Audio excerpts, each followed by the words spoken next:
Class 11th student.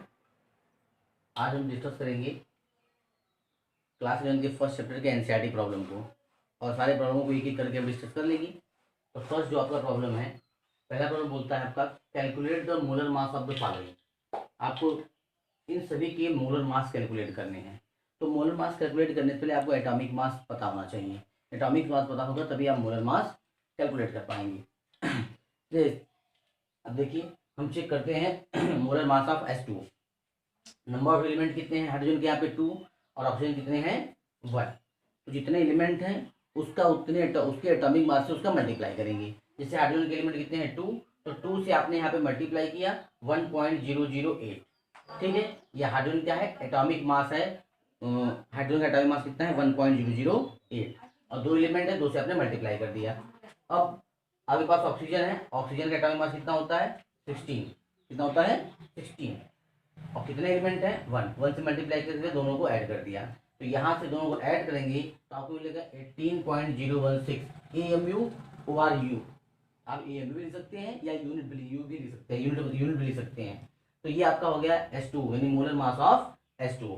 Similarly अगर आपको किसका निकालना है CO2 का तो पता है कि नंबर ऑफ एलिमेंट कितने हैं कार्बन के 1 और कार्बन का एटॉमिक मास होता है 12.01। कितना होता है 12.01 प्लस ऐड करना है आपको। नंबर ऑफ ऑक्सीजन एलिमेंट है कितने हैं 2 और एक ऑक्सीजन एटम का एटॉमिक मास कितना होता है 16.0। तो आपका मल्टीप्लाई किया दोनों को ऐड किया मिल गया 44.014। ओके, नेक्स्ट कार्बन का देख लो। कार्बन का भी आपने चेक किया एटॉमिक मास कितना 12.01, नंबर ऑफ एलिमेंट कार्बन 1, यहाँ पर हाइड्रोजन का 1.008 और कितने हैं एलिमेंट है 4। तो 4 से आपने मल्टीप्लाई किया और दोनों को ऐड किया 16.042 यूनिट आया। यानी आपको करना है तो सिर्फ आपको मोलर मास निकालने के लिए एटॉमिक मास पता होना चाहिए और उसमें उस एलिमेंट के उस एलिमेंट का कितने नंबर ऑफ एलिमेंट प्रेजेंट है। जैसे यहाँ पर हम देख रहे थे कि हाइड्रोजन के 4 जो है 4 एटम है, तो आपको क्या करना है 4 से मल्टीप्लाई करना था। यहाँ पर हाइड्रोजन कितने थे तो आपने उसके एटॉमिक में 2 से मल्टीप्लाई किया।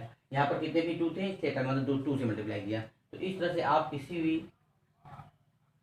कंपाउंड का यानी किसी भी मॉलिक्यूल का मोलर मास कैलकुलेट कर सकते हैं। Second question 1.2 calculate the mass percent of different element present in sodium sulphate. आपके पास सोडियम सल्फेट दिया है और उसमें डिफरेंट एलिमेंट के कितने मास परसेंट हैं आपको वो कैलकुलेट करना है। देखो किसी का मास परसेंट कैलकुलेट करने के लिए सिंपल पहले आप क्या करिए कि पहले उसका मॉलिक्यूलर मास हम निकाल लेते हैं। जैसे सोडियम सल्फेट का स्ट्रक्चर क्या होता है Na2SO4। ये सोडियम सल्फेट का स्ट्रक्चर हुआ यानी इसका स्ट्रक्चर हुआ। अब आपको इसका क्या निकालना पड़ेगा टोटल मास। भाई किसी का आपको पहले आपको कोई पूरा मॉलिक्यूल दिया है, अब उस मॉलिक्यूल के अंदर डिफरेंट टाइप के एलिमेंट हैं तो पहले आपको परसेंटेज सिंपली एक एलिमेंट का निकालना है। तो पहले आपको क्या करना पड़ेगा अपने टोटल जो आपका मॉलिक्यूल है टोटल मास आपको कैलकुलेट करना पड़ेगा। तो टोटल मास कैलकुलेट कर लेते हैं। जैसे हम कैलकुलेट सोडियम सल्फेट का मॉलिक्यूलर मास क्या होगा तो चेक करें। जैसे हमने भी आपको सिखाया भी था मोलर मास कैसे कैलकुलेट करते हैं। सोडियम का जो एटॉमिक मास होगा 23। कितने सोडियम है 2, तो 2 से मल्टीप्लाई कर दिया 2 × 23।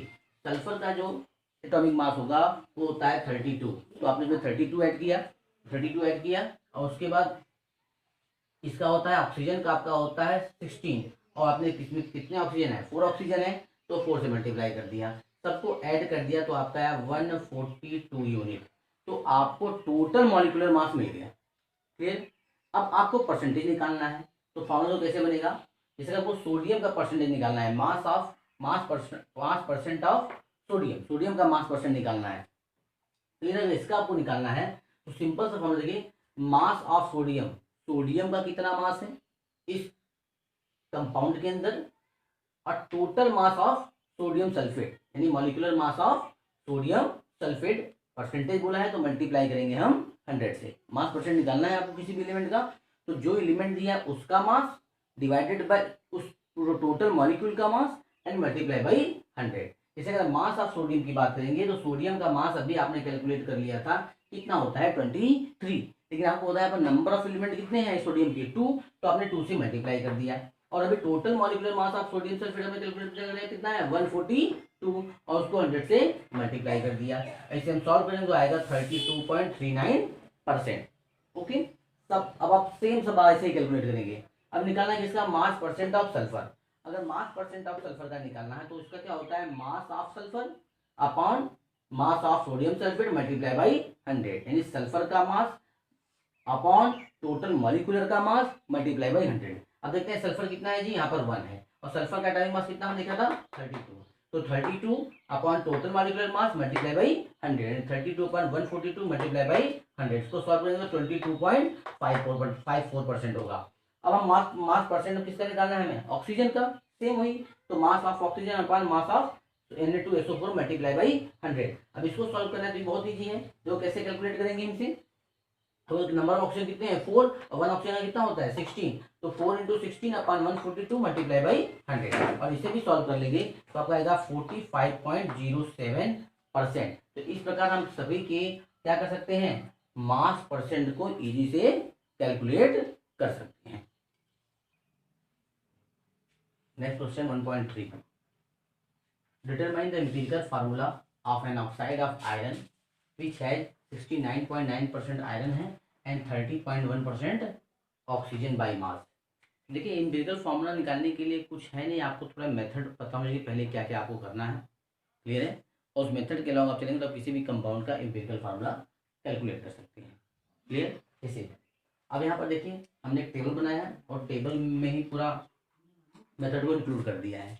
जैसे अभी आपको पता है एलिमेंट कौन कौन से हैं, आयरन ऑक्सीजन, क्या बोला है आयरन एंड ऑक्सीजन। आपको पता है आयरन का एटॉमिक मास कितना होता है 56 और ऑक्सीजन का कितना होता है 16, क्लियर।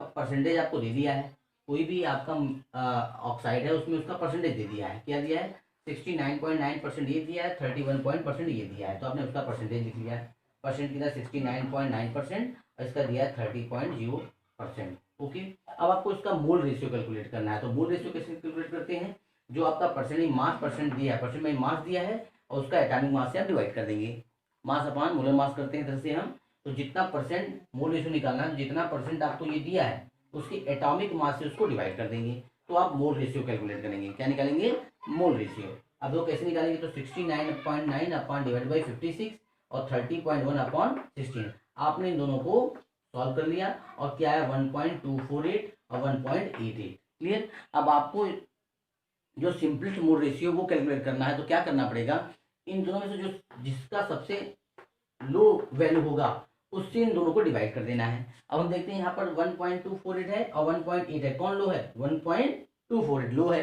तो क्या करेंगे इसमें भी 1.248 से डिवाइड कर देंगे और इसमें भी 1.248 से डिवाइड करेंगे। तो देखते हैं सिंपलेस्ट मोल रेशियो कैसे निकालेंगे हम क्या करेंगे 1.248 से इसमें भी 1.248 से डिवाइड कर दिया और इसमें भी हमने क्या किया 1.88 को 1.248 से डिवाइड कर दिया। तो इसको सॉल्व करेंगे तो यहाँ पर कितना आएगा 1 और इसको सॉल्व करेंगे तो क्या आएगा 3/2। अब देखिए 1 और 3/2 है, जिसको तो ऐसे तो लिख नहीं सकते, तो हम क्या करेंगे देखिए यहाँ पर जो आयरन है आयरन का कितना आया है 1 और इसका कितना है 3/2, तो दोनों क्या करते हैं हम 2 से मल्टीप्लाई कर देंगे। अगर 2 से मल्टीप्लाई करेंगे तो यहाँ पर क्या आ जाएगा 2 और यहाँ पर क्या आ जाएगा 3, तो इस 2 से 2 कैंसिल हो जाएगा, तो आपका जो फ्रैक्शन है वो हट जाएगा। तो ये किस फॉर्म में आ गया देखो Fe2O3 Fe2O3